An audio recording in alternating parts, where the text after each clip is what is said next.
like the member who's just left, I'm not a beef farmer, I'm not a farmer at all, and I'm not farming background.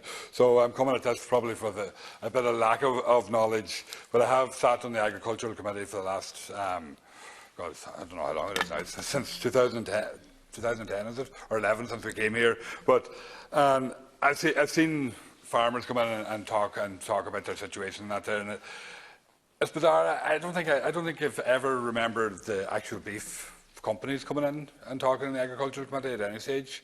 And they're probably the only sector in relation to the whole beef industry or the whole farming side of things that has never come into the committee, and from my memory. And I think that's interesting. And it's interesting. I think that there's nobody has any idea of what the beef factories are making, what they're doing, and anything that comes up about price and about farmers arguing about price and that there, it's always deflected away from them. They never seem to have any responsibility at all, and that I think is the crux of the problem right along the way, is that the beef factories actually get away with the hands torn all the time. And the one thing possibly about this situation that we have at the moment, this crisis that's developing, and it has developed, is maybe that it actually is becoming a focus on the beef factories and the beef purchasers themselves, and that's a good thing, I think.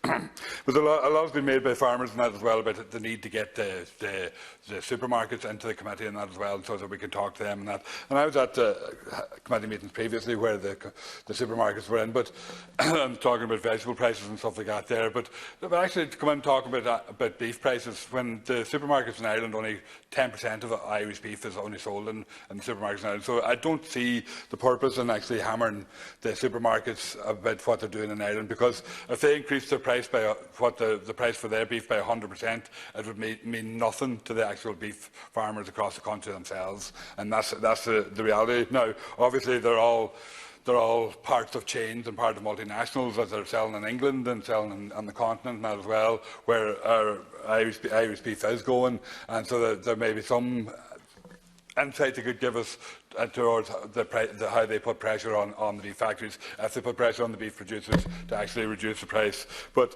I'm sure they probably won't tell us that at the committee, and especially in the context of the Irish beef producers themselves and how Irish beef is sold.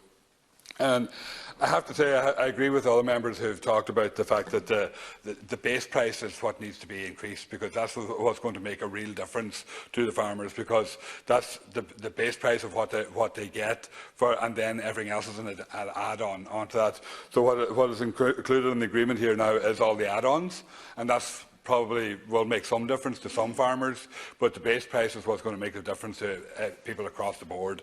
And we do need to have some sort of a system where there's a minimum base price, and that's the reality of the situation, because there's no doubt that the farmers can't continue on with being squeezed the way that they are and the way that they have been over the last number of years, and where your payments from the European Union and everything else are all lumped in, and that's actually making up your income, and what you're selling to the beef you're selling and stuff like that there is basically just justify you get those payments from the European Union, and that's the way it goes. And all that ultimately benefits in the long run is the beef producers and the beef factories themselves, because they're making profits. Well, we assume they're making profits. They seem to be.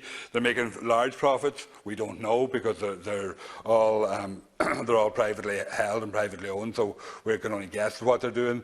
So and that is a real problem that we have in actually getting to the truth of the situation. So I would agree with all the other members that have raised those issues, and I would have to say that I agree with Deputy.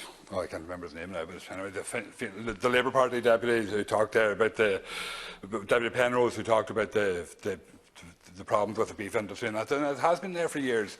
But I remember that the local abattoirs have been closed for many years now, and they were all competition at the mart. When the farmer went to the mart and they're selling a cow, the local abattoirs were bidden for it as well as the beef factories, and they've all been closed down. In my own area in South Donegal, quite a number of them have been closed. They've been closed by stealth, by the department putting on putting costs on them to actually get up to speed, and then coming back a year later and putting further costs on them. I know one local abattoir in my own area where they spent £40,000, as it was at the time, in improving the place and bringing it up to standards and that. And then 6 months later, they were visited again and hit with another £20,000. So how could it have changed in 6 months to actually make that happen? And that had the effect of closing that down. So that took somebody out of the bidding price wars every mart in Donegal town that took place then. And that happened right across the board, where there's only a couple of 1 or 2 local abattoirs left now in the county, where there would have been maybe 15 or 20 before, and that basically reduces the number of people who are actually bidding to buy the beef when it comes into the mart, and that is a problem, and has been and it's developing further on. We get this situation now where we have the beef factories are basically operating a cartel, and they're fixing the price, and that's the price that farmers have to take, and farmers are quite happy to take it. And that's a sad part too, because I do believe, and I've had discussions previously about this, but farmers could be coming together and maybe providing their own killing facilities and actually marketing their own beef and marketing their own lamb and stuff like that there as well. But farmers have this attitude that, oh, all we do is we grow it and we sell it on, and we're not interested in processing or anything like that. But if you want to make sure that you get a genuine price and get a real price, that's what you have to do, because there's one thing's for sure: the beef barons, as they're called in this country, aren't interested in giving a genuine price for the beef, and that's what has got us to the problem that we're at the minute. In relation to the beef plan that you've been published and the outcome of the discussions, I just noticed on one of the ideas that you say that there's an independent examination of the price composition of the total value of the animal is going to be undertaken by the department. But how are you going to actually know that when the beef producers don't disclose their figures? Are they going to actually tell you what they're going to do, and how can you stand over it if they do that as well? So I'd be interested just to hear what you say on that. But I mean, in reality, the situation is, and it is true, the base price is what is going to sort it out. And if there's going to be a resolution of this issue, it's base price that is going to do it. And some way has to be found to ensure that happens, and that's the only way that it's going to be solved. Thank you.